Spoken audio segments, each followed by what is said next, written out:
다음은 여자들이 주로 당했던 신종 사기 사건이에요.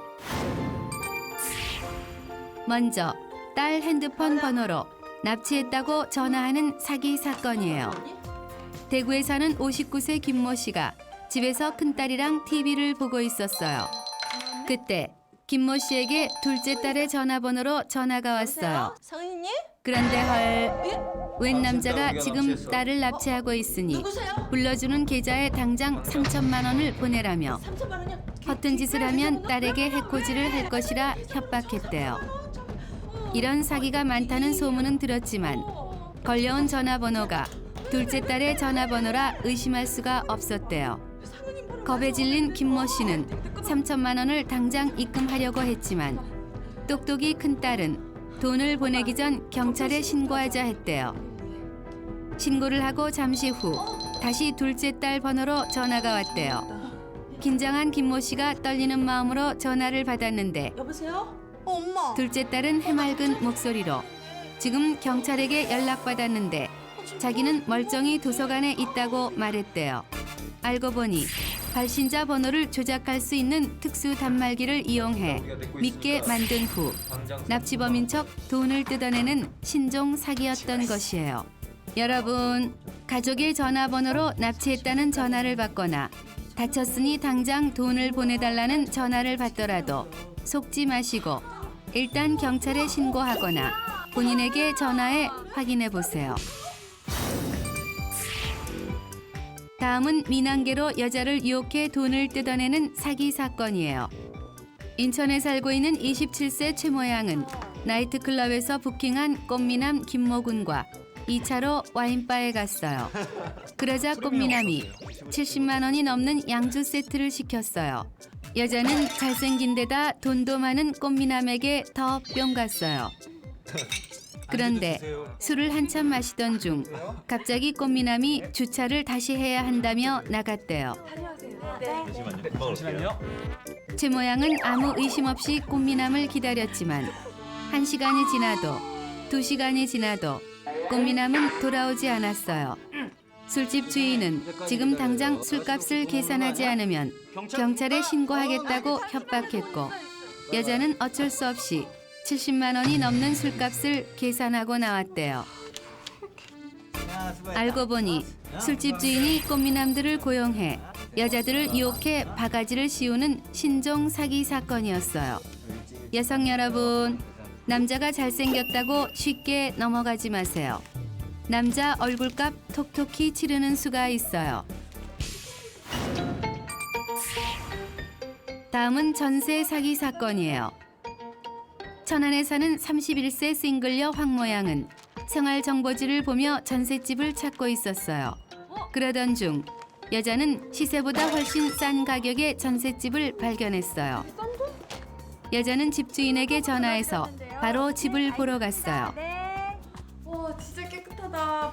집주인은 급한 사정이 있어서 싸게 전세를 내놓게 됐다며 계약을 하려는 여자에게 부동산 가서 괜히 복비만 낭비하지 말고 우리끼리 그냥 계약하자고 했대요. 이제 이 집에서 사시는 거. 싼 가격에 좋은 집을 얻을 수 있다는 생각에 여자는 당장 그 자리에서 계약을 했대요. 그런데 며칠 후 여자가 이삿짐을 바리바리 싸들고 집에 찾아왔을 땐 이미 딴 사람들이 살고 있었대요. 알고 봤더니 집을 월세로 얻은 남자가 마치 자기 집인 양 생활정보지에 시세보다 싼 가격으로 집을 내놓고 찾아온 사람에게 전셋값을 받아 먹튀한 사기였던 것이에요. 주변 시세보다 터무니없이 싼 데는 다 이유가 있는 거예요. 여러분, 이런 사기를 방지하기 위해 집을 계약할 때는 등기부 등본을 꼭 확인해 보아야 해요. 이것이 복잡하고 어려울 경우 복비를 내더라도 부동산에서 안전하게 거래하세요. 다음은 택배 아저씨를 사칭한 사기 사건이에요. 서울 종로구에 사는 19세 이모양이 TV를 보고 있는데 띵동 소리와 함께 택배가 왔대요. 문을 열자마자 택배 아저씨는 묻지도 따지지도 않고 착불이라며 빨리 택배비 2,500원을 달라고 하더래요. 하도 택배비를 독촉하자 이 모양은 얼떨결에 주머니를 탈탈 털어 택배비 2,500원을 건넸대요. 그런데 잠시 후 택배 상자를 열자 헐, 과연 상자 안에는 무엇이 몇 초 후에 공개돼요. 그런데 잠시 후 택배 상자를 열자 헐, 상자 안에는 구겨진 신문지와 쓰레기들이 들어있었대요. 황당한 여자는 배송지로 확인 전화를 걸었지만 없는 번호라는 멘트만 나올 뿐이었대요. 알고 보니 택배 기사를 가장해 물건이 착불이라고 속여 택배비를 챙겼던 사기인 것이에요. 겨우 2,500원 벌라고 저게 무슨 찌질한 짓인가 하시겠지만 하루 종일 저러고 다니면 꽤 짭짤하대요. 사기꾼의 티끌모아 태산 정신을 우습게 보지 마세요. 여러분, 택배를 받기 전 택배를 시켰는지 확인하시고 상자에 써진 택배 회사와 택배 아저씨 옷에 붙어있는 회사 이름이 같은지도 꼭 확인하세요. 아 빨리 착불 2,500원 빨리 줘요. 안 할래요. 2,500원? 다음은 어린이 전집 사기 사건이에요. 서울 은평구에 살고 있는 32세 김모 씨는 어린이 전집을 중고 물건과 바꿔준다는 광고를 보았어요. 어린이 전집? 딸에게 어린이 전집을 선물하고 싶었던 여자는 전화를 걸었대요. 여보세요? 아 예 안녕하세요. 집에 온 어린이 전집 판매자는 집이 좋네요. 책자를 보여주며 중고 물건을 주면 50만 원 정도의 어린이 전집을 받을 수 있다며 반지나 목걸이 같은 것을 달라고 했대요. 여자는 반지나 목걸이를 줘도 50만 원 상당의 책보다는 싸게 먹힐 거란 생각에 저기 결국 반지와 목걸이를 주고는 다음 날 어린이 전집을 배달받았대요. 그런데 헐, 배송받은 책은 책자에서 봤던 것과는 달리 그림도 별로, 내용도 별로였대요. 소라 보고 있어봐. 책에 대한 의심을 품은 여자는 인터넷에 동화책을 검색했는데 헐, 받은 어린이 전집 가격이 13만 원일 뿐더러 5개월 전에 판매가 종료된 물건이더래요. 알고 보니 재고로 남은 어린이 전집을 비싼 값에 덤터기를 씌운 사기였던 것이에요. 여러분, 아이를 위한 모정을 이용하는 사기꾼들이 들끓고 있으니 신중하고 꼼꼼하게 확인, 또 확인하세요. 다음은 검찰청을 사칭한 사기 사건이에요. 어느 날 경기도 수원에 사는 27세 정모양에게 모르는 번호로 전화가 왔대요. 그런데 헐, 검찰청이라며 당신이 김두식 사기 사건에 연루되어 있으니 와서 조사를 받으라고 했대요. 당황한 여자는 자신은 모르는 일이라 방방 뛰자 남자는 여자의 주민번호로 은행에 대포 통장이 개설되어 사기에 연루되었으니 검찰청 사이트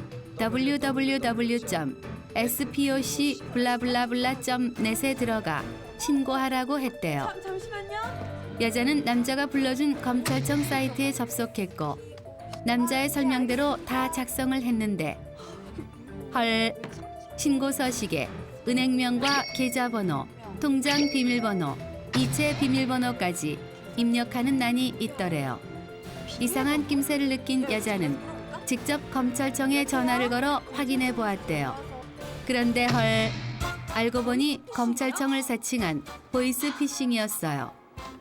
인터넷에 검색해 보니 진짜 검찰청 사이트 주소를 교묘하게 바꿔 속인 것이에요.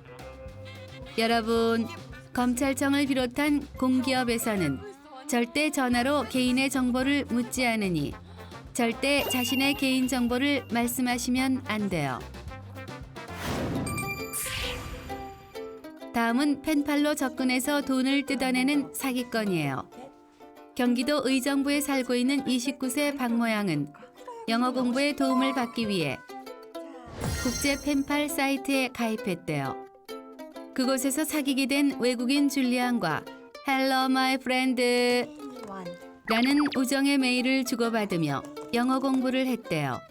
몇 차례 편지를 주고받은 줄리앙은 한국에 우정의 선물을 보냈다며 통관을 위해 수수료를 내달라고 했대요. 우정의 선물을 받을 생각에 들뜬 여자는 얼른 남자에게 수수료를 입금해 주었대요.